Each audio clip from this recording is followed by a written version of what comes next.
D'abord, je pense que les raisons pour lesquelles un certain nombre de gens veulent converger vers Paris. Une lassitude, des restrictions sanitaires. J'ai peur que le ras-le-bol dans le pays recrée les conditions du mouvement des Gilets jaunes. Il y a le prix des carburants, la cherté du coût de la vie. Il y a aussi le ras-le-bol de ces mesures sanitaires qui ne sont plus comprises. Moi, c'est le docteur Fischer qu'on vient faire parler sur le pass vaccinal. Tout le monde sait très bien qu'il n'empêche pas la contamination. Tout le monde le sait, même scientifiquement. Donc en fait, il y a une espèce de feuilletonnage. Oui. En vue de la levée des restrictions avant les présidentielles. Sur le convoi lui-même, de la liberté. ma foi, moi je respecte toute la liberté d'expression des personnes. Peut-elle faire J'ai jamais choisi cette mobilisation. Moi, j'ai jamais choisi d'aller dans la rue pour me battre contre le pass sanitaire, le pass vaccinal. Moi, mon combat, il est ici. Maintenant, le préfet de police de Paris, c'est son travail de faire en sorte qu'il n'y ait pas de débordement.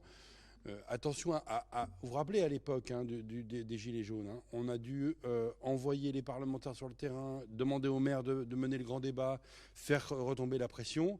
Je dis au gouvernement de faire attention et de bien se mettre en mode écoute de ce qui se passe dans le pays, y compris sur ce qui n'est pas du sanitaire, sur ce qui est aussi de l'économique et social, parce que l'élection est dans pas longtemps, enfin les élections présidentielles puis législatives, et il ne s'agirait pas d'avoir un pays apaisé sur un plan sanitaire pour avoir à nouveau une forme de Bronx économique et social. C'est ça. Donc le président, le gouvernement, il faut qu'ils se mettent en mode écoute. Oui. Et l'annonce du préfet de police, oui. Elle est peut-être de nature à rajouter un peu d'huile sur le feu. Vous voyez ce que je veux dire ? Il nous reste...